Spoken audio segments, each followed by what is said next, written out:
So I thought I talk about Arthur Schopenhauer a lot, make many references and mentions of him, and a lot of people I know don't even know anything about Arthur Schopenhauer, who he was, what he believed, what his worldviews were, what his philosophy was, his connection to pessimism, and even art. So he's kind of an obscure figure, an enigma amongst many people. Everyone's heard of Plato, Marcus Aurelius, everyone's heard of Rousseau, even Immanuel Kant. But not many have heard of Schopenhauer, surprisingly, even though he's actually one of the most influential philosophers in Western history.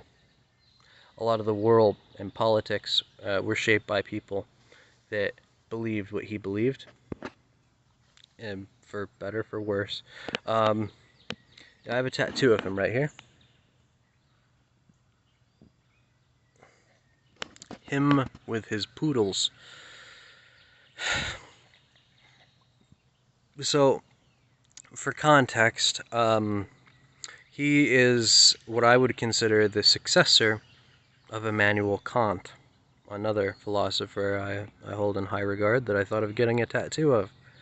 Um, a lot of, and I'm not going to go into the specifics of what Immanuel Kant believes, just because it's most of what Schopenhauer believes, but not as developed and well thought out. So, just for the sake of avoiding redundancy. But the one thing that he believed that Arthur Schopenhauer had a different take on was reality. Kant believed that a man could never know the true will of the universe, that he can never know the nature of reality, what lies beyond the firmament, right? Because, you know, objects, we can't understand the nature of objects. We can't, because we're not those objects. We're this separate force that is looking, from the inside out, right? We don't have this kind of unbiased picture of the way the world is. So we'll never know. Well, many years after Immanuel Kant passed away, Arthur Schopenhauer, a young Prussian man who had witnessed a lot of stuff, public executions, wars, all sorts of horrible vindictive treatment, issues with his mother, all sorts of stuff. He witnessed the horrors of the world at a very young age, and his innocence wore off. The veil was lifted on him at a very young age, unfortunately. He didn't really get much of a childhood, had to grow up quick. He became a student of Immanuel Kant, so to speak, followed in his train of thought, but then thought to himself, Immanuel was onto something in terms of his worldviews, but he was wrong about the world. We can gain a genuine insight into reality. This is not something, a veil that we cannot lift, because he said, the world is full of objects. We can't know the nature of these objects, as these objects can't feel, but we ourselves are an object in this world amongst other objects, and we have our five senses. And through our five senses, through the fact that we feel, and we are simultaneously objects that can feel, we can deduce, like from a sixth sense perspective, so to speak, we can deduce the metaphysical reality of reality just by our own existence alone. We can gain an insight into what it is, the substance of other beings, living or dead, objects or animated, right? We can gain a deeper insight from, a self-reflection, from reflecting upon our own survival, our own lives, everything we have to go through. We can, through reflecting and being honest with ourselves and our own existence and our place in relation to the world, in relation to ourselves, in relation to other people, we can kind of gain a deep insight, at least a theoretical insight, um, of what reality is truly like, the source of it, everything, right? and he deduced that it was kind of evil, that it was kind of fucked up, right? He called it the will, right? He described this more as an elemental cosmic force, not as a god. He, like many philosophers, believed that religion was the opium of the masses, that it was wishful thinking at best. He was a very atheistic individual. Um, Arthur Schopenhauer, or Mr. Schopenhauer, Sir Arthur, no, he wasn't a knight, but yeah, basically, Schopenhauer believed that reality as a whole was this force known as the will. It had no intent, it was not self-aware of its own existence, this blind cosmic force that is potent. The only quality it has is that it's incomplete, that it's hungry, so to speak. It has no intent, but yet it is, by its nature, incomplete, dissatisfied, right? It always seeks that which it cannot have, right? Um, so it's the opposite of satiation. It's an eternal hunger, right? And basically, every being with an existence that's alive is a manifestation of the will. In a dynamic reality with distinction, everything's one, kind of like pantheism, right? And it's no surprise that Arthur Schopenhauer read a lot of Sanskrit stuff and studied Buddhism in the 1800s when that wasn't widely known. He learned the language and understood a lot of these concepts, which is why, pessimism can border on Eastern philosophy some of the time. Um, but yeah, basically, he looked at our survival, right? He looked at our survival and saw, varying levels of this force of life that is going against the tide, that's rotting, that's decaying, that it consumes twice its weight only for half the benefit, right? For every gain, there's two more losses, you know? Um, for every bit of energy, fuel burnt, there is less energy absorbed, basically thermodynamics, right? And he talks about in the studies, his book Studies in Pessimism, which is one of his more controversial takes on women and Jews and stuff like that, which it's not relevant. I'm talking about the more like pessimism, not his own frustrations as being a Prussian dude, you know, and his thoughts about Jews, or him being an incel. He was an incel, mind you. That wasn't perfect, but he's known as the philosopher of incelry, which I think is a little unfair, but, fair enough. So, oh man, there's bugs flying everywhere. It's the absolute worst.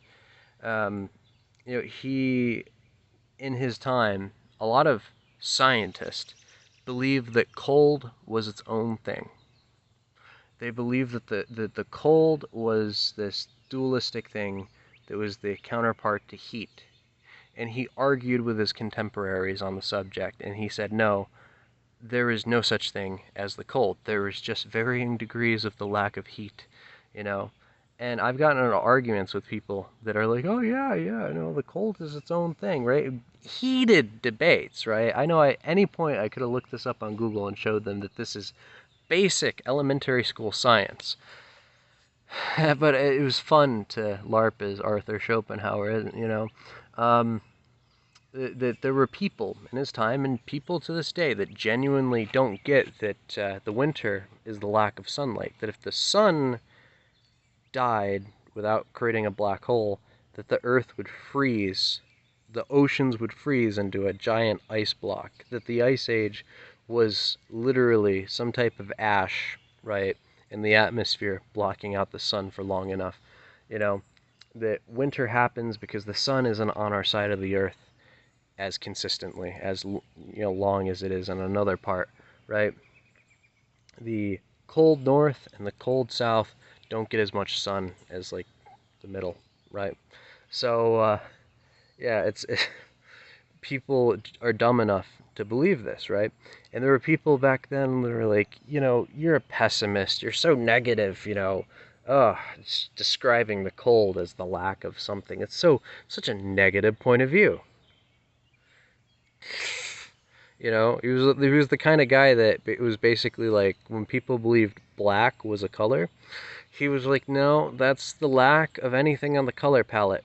There's no light versus dark, right? There's none of this Zoroastrian dualism. He was like, there is just light, or there isn't light at all, right? And for saying these things, he was considered a negative, bitter man. The irony. Yeah, because he cared about just observing reality in an honest way and being like, this is kind of like factually the way it is. But yeah, um, another example was his definition of happiness, a definition I agree with. Yeah, that every desire we have is based off of escaping suffering, right? And he defined happiness as not something that people pursue, but it's happiness is something acquired in the attempt to run away, right? That happiness is a prison break, it is an escape of our own loneliness, right? So, as an example, let's say you're sitting beside your wife or your husband and you're watching this, and you look and just do me a favor, look into their eyes and think about the first day you met, right? You love this person. There's no doubt, right? But what is love? Just breaking it down, not just how you're feeling, but objectively looking at how you feel. Is it that you're happy with them because of some quality that, is innately there that is them? Like, can you pinpoint, can you exactly describe the source of this feeling, right? Schopenhauer would argue that, you know, it's based off of the lack thereof. That your life, could you imagine your life without them? Horrifying, right?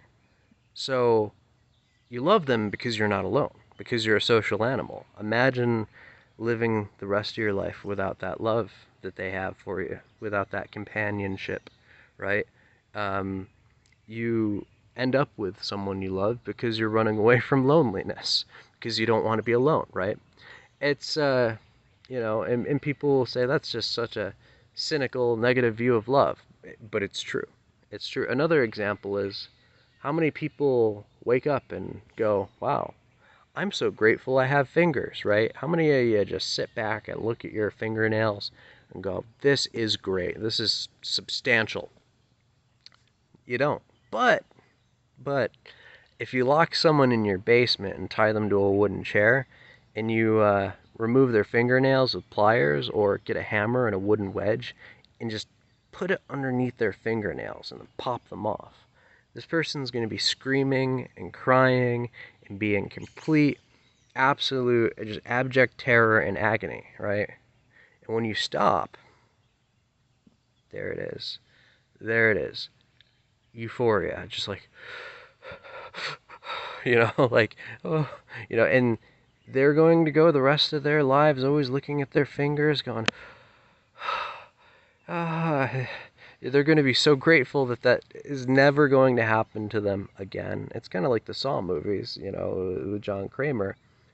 People take life for granted, right? And then you don't have it. But yeah, like, think about like the food you eat, right? A lot of people, think they enjoy food, right? We think we enjoy food. I agree with Schopenhauer on this. Um, you know, you taste, the food. You think this is good, right? Um, the aroma, right? You're savoring it, right?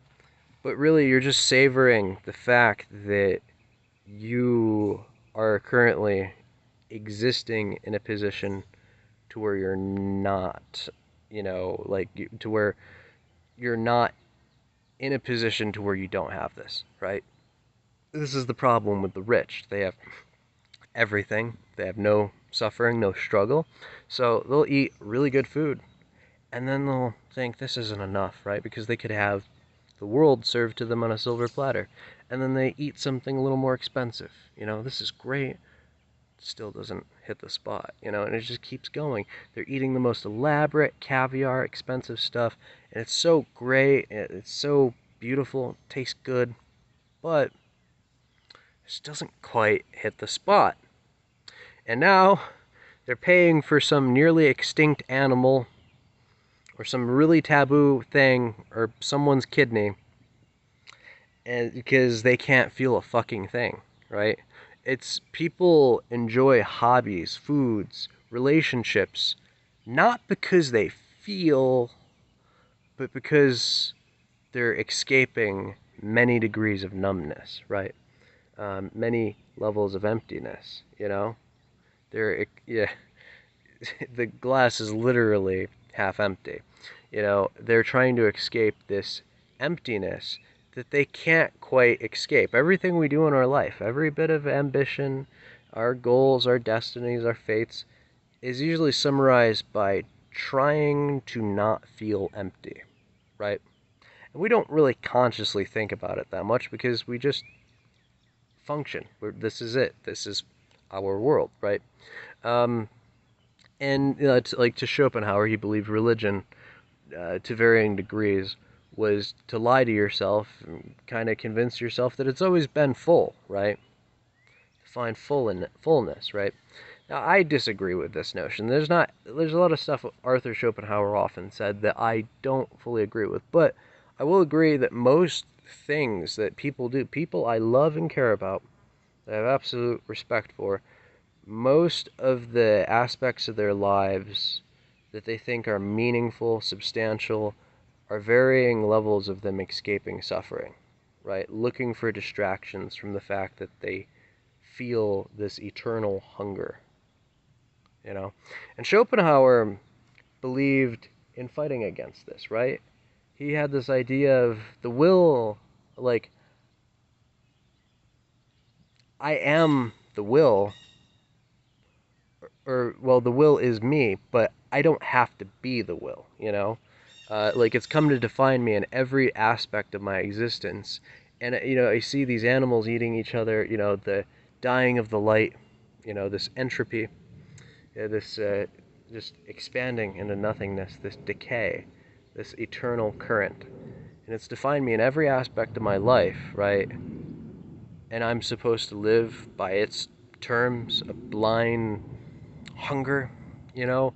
Uh, it's a shame that I exist like this, but I don't have to. I can resist it, right? So his response was becoming ascetic, right? He was like, people have kids, not because, like, how do I put it? People, in his point of view, have kids not because of necessarily there's something their kids add to their life. People have kids because there's this biological drive in us to have kids. We're afraid of death, right? And in a sense, we know we can't escape our own death, but in a way, we can kind of cheat it by creating these little copies of ourselves. That's what compels a lot of us to have kids, a fear of death, right? So, as unfortunate as it is, it's kind of true. A lot of you might love your kids very much, but you had them not necessarily for them. You did it for yourself, right? And even after having them, then it just sets in on you. Oh, I didn't escape anything, you know. Um, so Arthur Schopenhauer was like, why, if my instinct and every part of me is, to affirm this will, and I am conscientious, I choose not to. So he was like, I'm not going to have kids, right? He overcame that. In fact, he was like, if I can't find a genuine satisfaction in material things, if every aspect of my life is dependent on escaping suffering, I'm just going to not become attached to anything, right? Because, if you want clothing, you'll never settle for any pair of clothing. You'll get a pair of clothing and you want the next best pair, right? But if you divorce yourself from the desire for clothing, you're satisfied with the clothes on your back, you know? It's the same thing. I would wake up in my bed and think, this bed is comfy, right? And the next period of time after, I'm like, I feel like I could get a better bed, right? And it just kept going, and I'd go through all these mattresses, and I'd be like, I just need something that really hits the spot, right? I got rid of my bed, and I sleep on the floor, on the ground, right? And now I wake up, and I'm just content to have a place to sleep. You know, that was kind of Schopenhauer's idea, which is similar to many aspects of Buddhism. The connection's not lost on me, but he believed in escaping the will through denying, oneself of these pleasures, even including denying oneself of a legacy. That one can overcome this suffering through never having partaken in things that caused this level of cannibalistic suffering. He viewed existence as an Ouroboros, as a kind of self-cannibalizing cycle of suffering that he viewed as innately bad, as innately like this is a problem, you know. Which, to each their own. I'm sort of agree with Nietzsche on some level of it, that I think a lot of suffering can be good, productive, but still, I agree with Schopenhauer more than I do Nietzsche, because Nietzsche was a sociopath. He was a narcissist. He was a dumb individual. He was an edgelord. I hold Nietzsche up there with Ayn Rand and Michel Foucault. Just saying, you know, existential nihilism, objectivism, and postmodernism, they all kind of fit under the same blanket of just no. I refuse. I absolutely refuse to partake in any of it. Um, but yeah, uh, Arthur Schopenhauer knew that this way of life was rather extreme. He knew that not everyone really thought about existence on that level, and that most people are going to continue to pursue worldly desires. The people were going to continue to have kids, and he was fine with that. People were like, Alex, he was an antinatalist, right? And I'm like, yeah, but he wasn't like a seething feminist about it. He wasn't a seething atheist about it. He wasn't a nihilist about it. He was a productive gentleman and believed that in response to entropy or the will, there should be countermeasures depending on what level you feel about it or think about it, right? If someone didn't think about it the same way he didn't hold that against them. He didn't want to force people to not have kids, right? Because at the end of the day, the will is going to continue to be itself, regardless of whether or not you decide to have kids, right? So, anyways, he's also known as the philosopher of the arts because he believed in something called contemplative meditation, where, you know, due to this nature of suffering that is everywhere in reality, um, one could overcome this instead of denying the world and giving up all worldly pleasure and not having kids. One could satiate themselves in a way that you could not satiate yourself in any other way.